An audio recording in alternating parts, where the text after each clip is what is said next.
comme on disait nos parents avant, il faut essayer de savoir parler. Il faut tourner ta langue 2 fois, 10 fois avant de faire sortir une parole.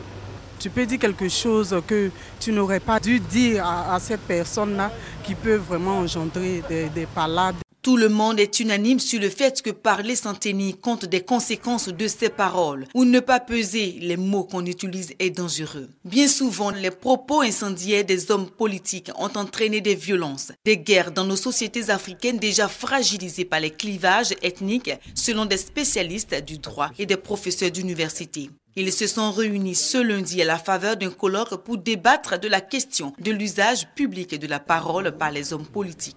On sait très bien que les grandes tragédies qui ont marqué l'Afrique depuis les indépendances ont été souvent caractérisées par des prises de parole qui ont en quelque sorte eu la fonction des bûchettes d'allumettes sur évidemment un bidon d'essence.